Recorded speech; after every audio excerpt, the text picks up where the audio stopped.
welcome to the Homeschool Oklahoma podcast. I'm your host, Jonathan Bartlett, and today we are excited to have special guest Nicki Truesdell joining us. Nicki is a homeschooling mom and is a renowned speaker, author, and homeschool consultant. Nicki, welcome to our show. Thank you. I'm excited to be here. Why don't you start out by telling us just a little bit about yourself and your podcast? Okay, well, I am actually a second generation homeschooler. Started out homeschooling in Oklahoma, by the way. Lived Awesome. born and raised in Texas, but we had a couple of times where we did actually cross the border and live in Oklahoma. Um, and I have five kids now. Three of them are grown, but all of my kids have always been homeschooled. And so as a family, been doing this for 25 years. And Wow. what I like to do now is talk about it, and especially to encourage other parents that it's possible. And so I wrote the book, Anyone Can Homeschool, because of all the different circumstances that I've been through and figured out how to homeschool anyway, like single motherhood, working, being completely broke, all kinds of things like that. So that's what I talk about most of the time. And of course, the topic that we're going to do today, I talk about school choice and vouchers and stuff like that. And I do have a podcast. I just started it this year, and it's more of the same. I try to talk to parents about how to homeschool, why to homeschool, and different things to consider, and bringing in how to address the current issues of our day with their children to prepare them for what's out there because it seems like there's something new all the time. You think, oh, we Yeah. got this down, and you turn on the news and realize, oh, I should probably tell my kids about this and prepare them. So that's part of also what I do on the podcast. Excellent. So now you've done a lot of advocacy against school choice. So before we kind of dive into that, first of all, why don't you tell us what school choice is? School choice is a generic term that just means taxpayer funded private education. And it can mean private schooling or homeschooling. But there are lots of clever ways that they rephrase the term school choice so it sounds different, but it can be vouchers, education savings accounts. There are a lot, they call it parent empowerment accounts, whatever. If the government's giving you some money to homeschool your kids, that's generally what I'm focusing on is homeschooling, or to go to Mhm. private school, that's school choice. I remember in the 90s that was vouchers were the big thing. Hmm. Um, and so now they're basically trying to do that not only with private school but with homeschooling. Um, Yes. so Yeah, it's all vouchers, even though they word it differently. It's vouchers.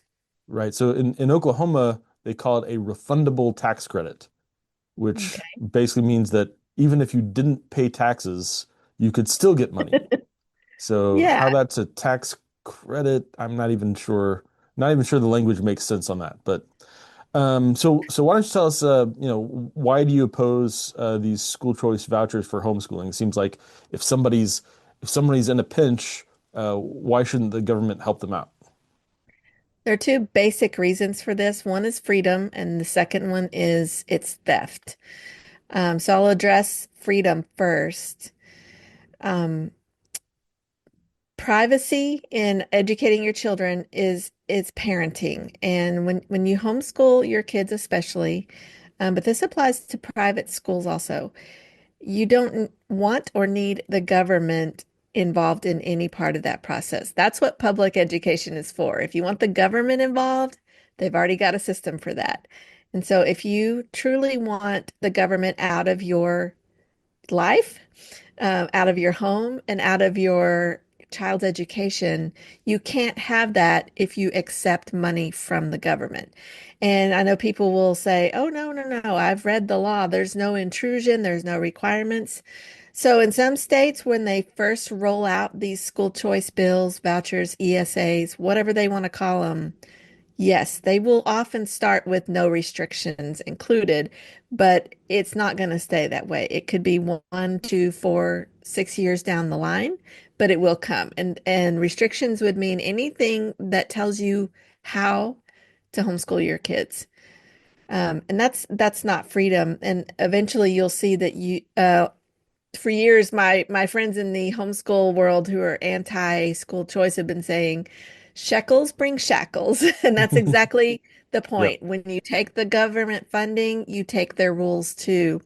And you don't know what those rules are going to turn out to be. And with each administration change, whether it's your state government or the federal government, you don't know what's coming. So once you get locked into those funds, you're at the mercy of whatever the government chooses to do about private and home education. So I could go on all day, but as a child of homeschoolers who were arrested in the 80s, I can tell you that the homeschool freedom we have today was dearly bought and should be dearly protected. And taking government funds is the opposite of protecting that freedom. And then the other reason that I oppose it is because it's taxpayer theft. Um, in every state, they're taking taxpayer dollars to fund these. And now I know there are some programs where maybe it's donors, private donors. That is something I don't really have a problem with, but often that's still funneled through the state who is going to call the shots. So there's a lot Hmm. of murky water there. But generally, this is all taxpayer funded, and you and I are the taxpayers, and we don't get a say. We don't get a say in how they decide to disperse that money and how the money's going to be used. And so when I talk about freedom, I'm also talking about the freedom to earn money and keep our money. We Right. get less and less of that across the board with taxes. But on the flip side, now we should be the ones calling the shots and saying, well, what are they allowing with our tax dollars? What is okay? In some Hmm. states, it's insane, all the things that are being paid for with these ESAs. It's not just school books, it's horseback riding lessons and mental health therapies and all kinds of things that, number one, the government has no business even being involved in. But number two, the taxpayers should not be footing the bill for. And so those are the two main reasons that I oppose school choice. And I just have to clarify, we've always had choices, and that's why I don't like this term because I Hmm. feel that they've co-opted it to make it sound so nice. Oh, everybody gets a choice now. But I can tell you, we've had these choices all along, dear. Yeah. As- Uh, From the Wizard of Oz. You've had the power all along. You just needed to use it. And so um, the term school choice right off the bat is deceptive, and so is education savings account and all the other ways that they choose to verbalize it. Yeah, I think it's problematic when we have words like this that disguise the meanings of what's going on. So Hmm. when people hear school choice, they think, oh yeah, you can do whatever you want. But the fact is that school choice actually means the government's going to pay for different things. And Yeah. that leads to problems. So you know, can you lay out some of the places where school choice has led to problematic behavior by the state? Yeah, so across the country, a lot of these bills are very new. In fact, Hmm. Texas just passed it this year. That's where I live. And so we don't know the ramifications yet. I mean, those of us who understand government and understand human nature, we already know what's going to Yeah. happen. However, other states have seen some problems already. I know West Virginia passed a law passed a bill for school choice funds to pay for homeschooling. And they actually either did or tried to pass a law that, or maybe within that law, they said, if you don't take the funds, if you homeschool privately, then, we stay out of your business, basically. But then with the next legislative session that came along, they tried to change that. They tried to Mm. say, uh, whether you take homeschooling ESA funds or not, the government is going to tell you how to homeschool. So, when I talk about school choice and I say I'm anti-voucher, I'm anti-ESA, when I talk about this on the internet, so many people will say, well, you don't have to take the money. And I've always said that's not going to matter on down the road. And West Yep. Virginia already proved that. Now, they fought it and that was overturned. But the point is, that's exactly what's going to keep happening. State legislatures are going to keep trying to say, well, we're going to scrutinize all the homeschoolers, not just the ones who take the money. And West Virginia was the first one to prove that that is actually going to happen. In other states, I can't even be sure I can name them all. I think Arkansas was one, and there were several others, maybe up in the New England states, where vaccine mandates were Mm, attached to this. It right. has nothing to do with education. It has nothing to do with homeschooling, but it was a way for them to get a foot in the door for that too. So you've got lobbyists from all industries all over this stuff, and they want to make sure that the homeschoolers, who often are very anti-vax, are going to still toe the line. They got out their kids out of public school. If they choose not to vaccinate, we're going to come for them anyway. We're going to make this a requirement. One of the biggest things that I have been trying to tell people about, actually, I've been warning about this group for a long time, is the Coalition for Responsible Home Education. Mm-hmm. And I'm sure you guys are familiar with them. They go to state legislatures. So this is a group of what I call disgruntled homeschool graduates. They grew up homeschooled for however long it was in their individual homes, and they are angry about it. And they have formed a coalition that seems to be well funded to go from state to state and influence the legislatures in this kind of stuff. Whether it's increased laws, just across the board without funding, or like with these ESA bills, you need to have more regulations. You need to make sure they vaccinate. You need to make sure they teach LGBTQ lessons in their homeschool, all that stuff. And they do it under the guise of preventing abuse. Right. But these guys are claiming things like mental abuse, emotional abuse, a lot of stuff that's very trendy right now in psychology, actually. But they've made it their mission. And so there are dangers everywhere that come with these bills, and that's the thing. It's not just one thing. It's like whack-a-mole. Everywhere you look, like, oh, there's this danger in this state, and this state's doing this other thing. You have to be on guard. And the best thing that could have happened was not to pass the bills in the first place.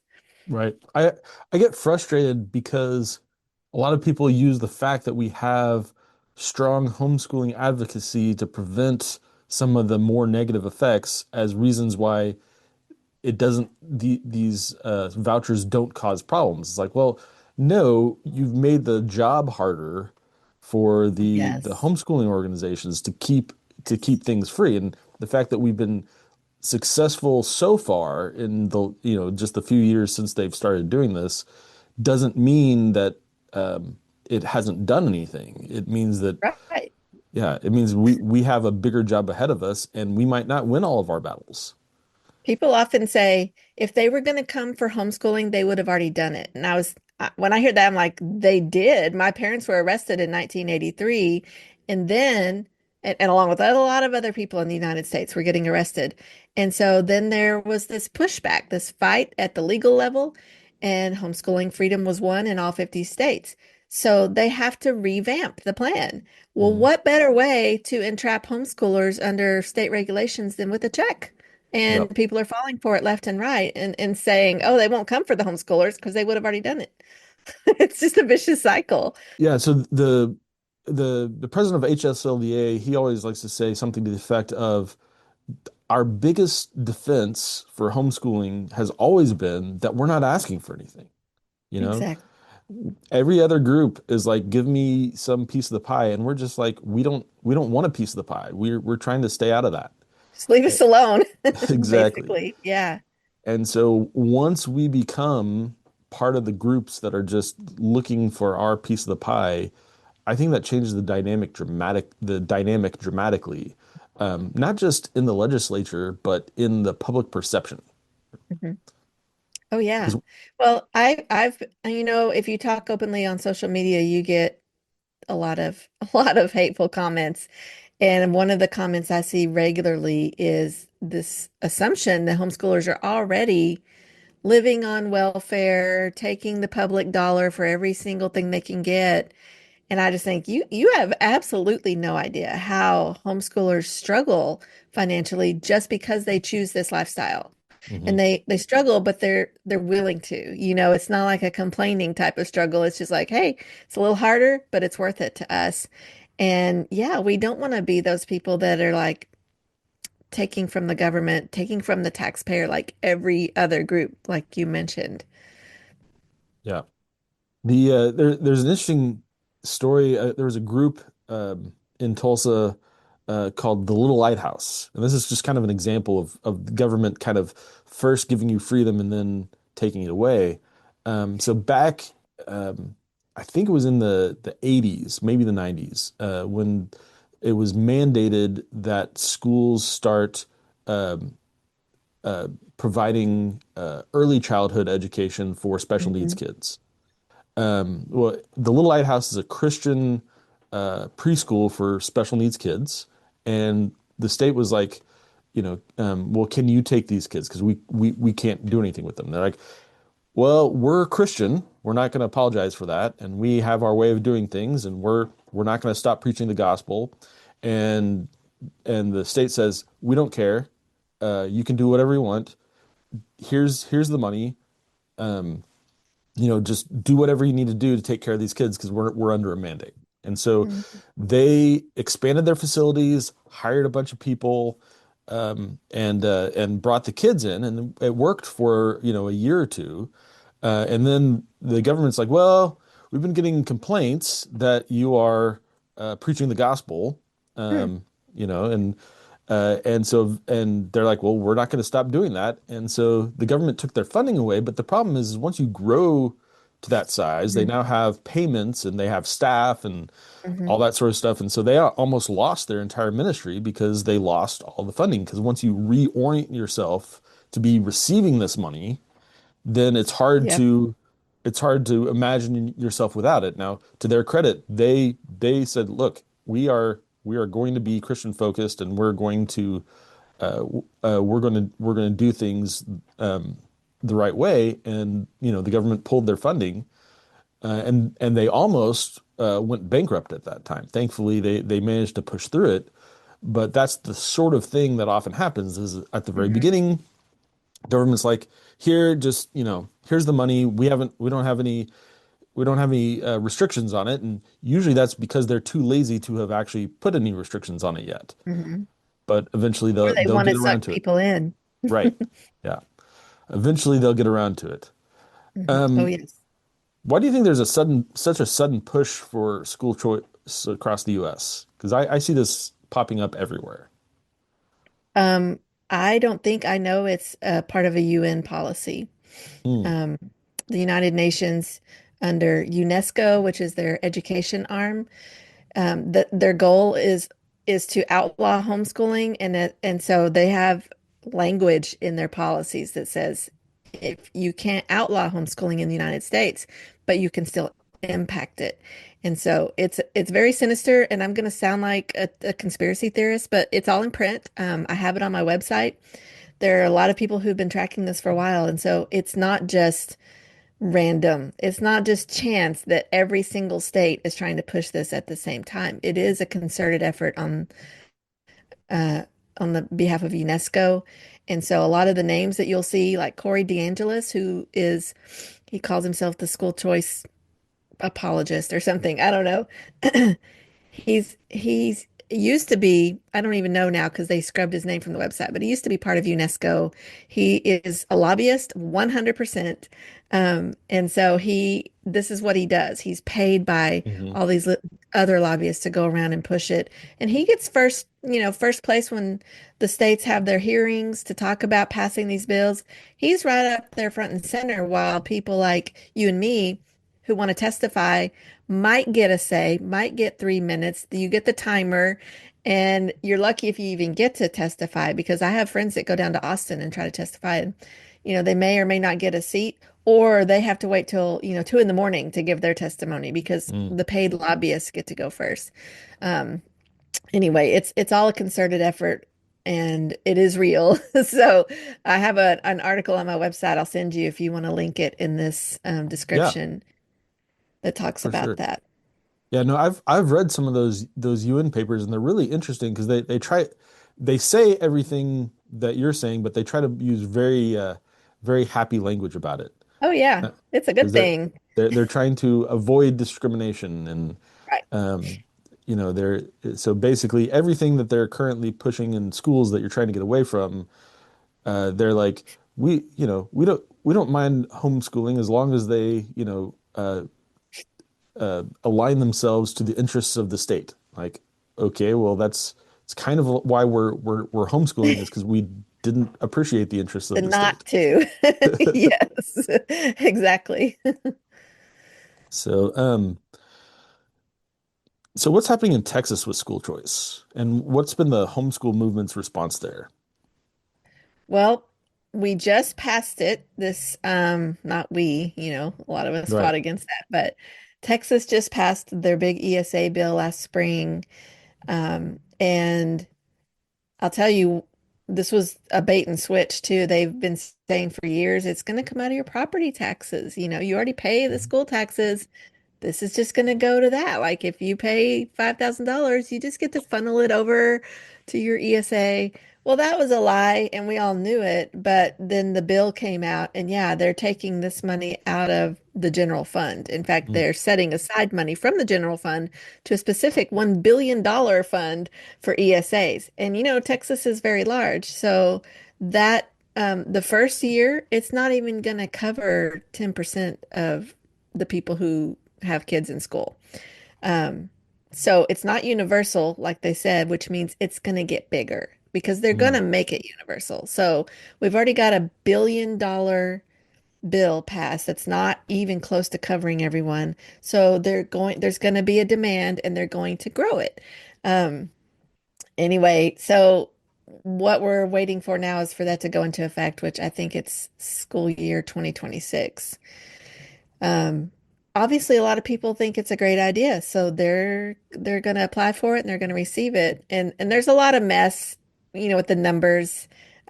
You get $10,000 for private school or $2,000 to homeschool.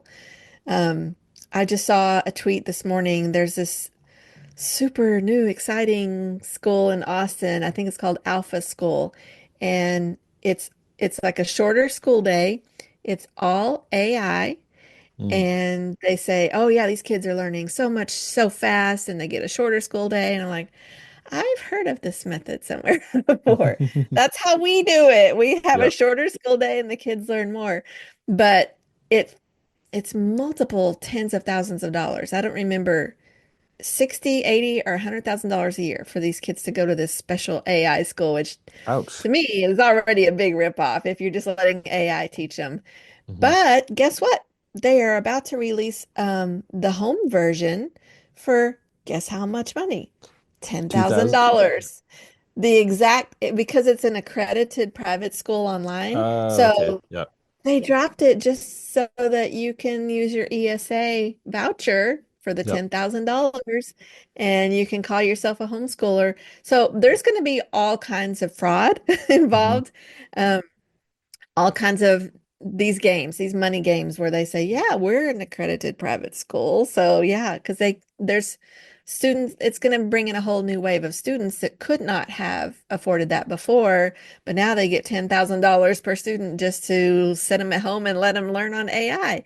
I mean, you could do that for free if you really want AI to be your teacher, which is a whole other topic that we probably don't have time for. But Yeah. what a crazy mess. Well, I that's one thing that I don't quite understand because conservatives seem to be very pro school choice, but this seems to be like waiting for fraud. Oh Um, yeah. and I can't if you want to pull in frauds and grifters into your movement, I can't see a better way of doing that than having the government dole out money with no restrictions. Yeah. Um, So in Texas, like you said, it's conservatives are all over this. And it's hard to be a conservative and be against school choice. It has been for years because there's just very few of us saying, wait a second, this is still big government. This Hmm. is still tax dollars going, it's still theft. It's all kinds of things that I thought we were all against. And in Texas, Governor Abbott is the king. He's not conservative, and he has a lot of money behind him, and he has a lot of strings to pull. And so when this bill came up, we had like 100% support in our very red legislature because he wheels and deals. In fact, his whole Twitter all last spring was photo ops of him and every single Republican House rep posing at a table talking about school choice. So, We just look at those pictures and say, what did he promise them? What in the Mhm. world? And we believe it was just, if you get this bill passed, I'll help your pet bill pass, which is generally how that works. Yep. But 100% across the board, just the Republicans are like, yeah, we love this. This is a great idea. Equity, all of that stuff. And so why do conservatives do this? I don't know.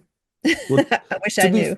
to be fair, I had there's probably about a good couple years where I didn't do any advocacy, but I would have been a school choice person, Hmm. just for the very reason of the schools were doing sufficiently bad Yeah.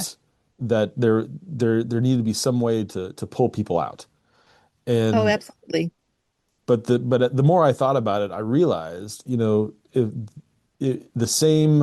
the same motivations for the schools becoming corrupted will exist it, if the state starts funding external entities as well. It's not going to change the Mhm. motivations that created the problem in the first place.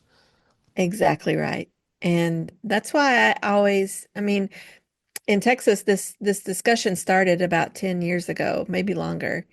And it was during this fight, when I was trying to tell people, you don't need the state's money to homeschool. And that's how my book came about. Anyone can do this. And that's why I started saying that phrase, and then I started blogging it, and then I finally put it in a book because I wanted people to understand you don't need the tax dollars from the state. They're not going to solve your problems. They're basically going to, over time, impose public school on you. But you can do this for so much less money, so much less time. Like it doesn't matter your family circumstances. I know there are very few cases where it feels nearly impossible, but I also know people who live in those circumstances that are nearly impossible and they homeschool anyway. And so I don't just make this up to sound nice. I've been saying Mhm. it a long time because it's so true. You're in homeschooling, so many people do this on very little money, very little education, very little time. It doesn't matter. And that's why I just wish people had listened, like, you can do this. But it is so much more tempting and so much nicer just to get a check. And Right. and then, ideally for them, they're just gonna put the kids on a computer all day. So I hate to see it. Mhm. We've been trying to get the message out, and now I think the message is gonna have to be, please don't take the money. Right. That's what we've been telling our members is do not take the money. It is not worth it. It would be Hmm. it would be great if we could, if the it turns out that no homeschoolers took the money and therefore the program was a bust. Yeah. Now, sadly, I don't think that's actually going to be the case. I think a lot of people No. do. I also think that we have a new generation of homeschoolers coming up that are disconnected with the past of homeschooling. And so Yeah. I feel like we have as kind of the older generation kind of cycling out, we have a responsibility to educate the ones coming in, Hmm. as because a lot of people I feel like think that homeschooling just appeared naturally because Yeah. for them, they've been in a situation where homeschooling was around them the whole time and Hmm. wasn't too weird of an option, and so they kind of just take it as natural. Yeah. But like no, we actually had to fight for this thing, and kind of going back, stories like your parents getting arrested, um, and that there was actually there are lots of entities that would really like us to go away or at Hmm. minimum to just teach the state curriculum at home. Yeah.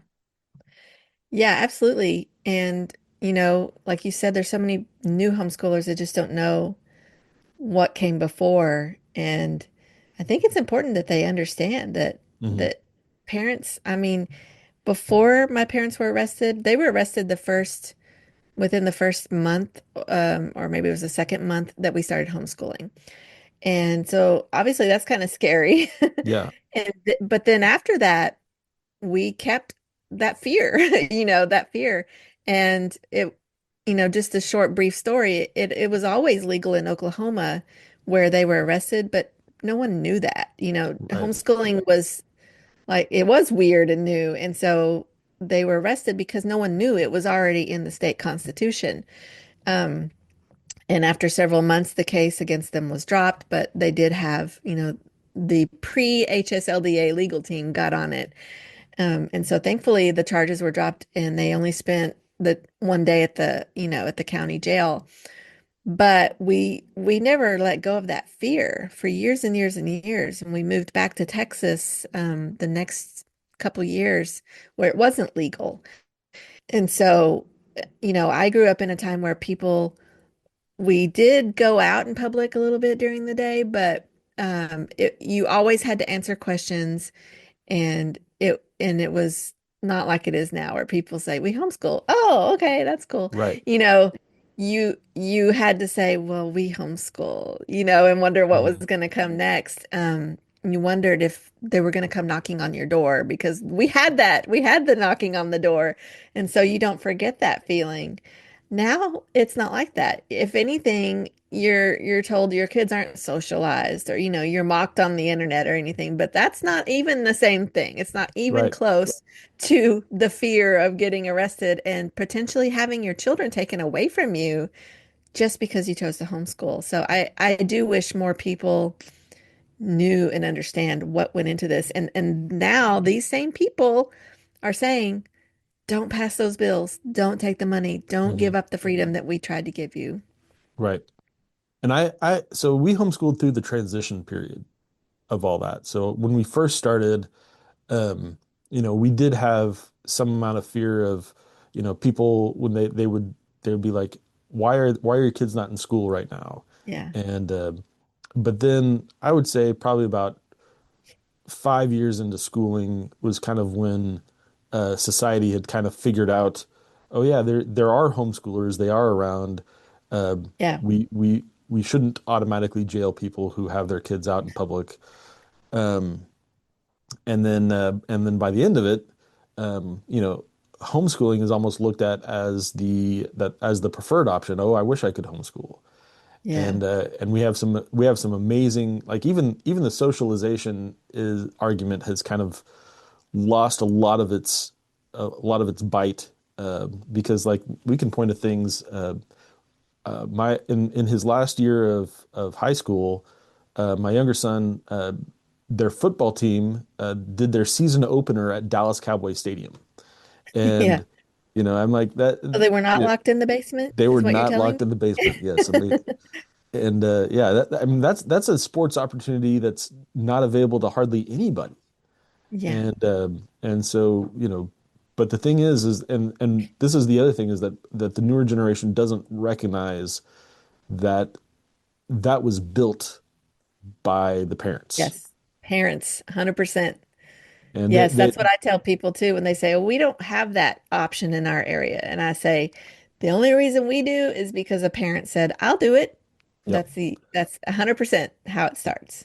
Yeah, we like what was also crazy is a couple of years ago, the we have a regional musical theater competition, where they go and they judge all the different plays and musicals from around the area. And I think it was 2 years ago, both winners, which actually get flown to New York, were from our homeschool program. Wow. And again, it was parents who started that. Yep.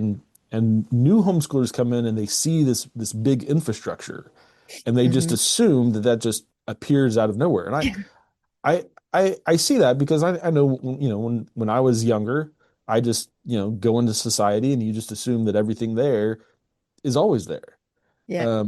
But all this stuff has to be built, and it has to be managed by someone, and that someone And it's is usually is you. volunteers and they're Yeah. not paid. They give their time, Yeah. lots and lots of time, and then the parents pitch in money to make stuff work. Yeah. And what an awesome way to raise your kids, Hmm. It's called community. Yeah. And we have it all around us if we'll just take advantage of it.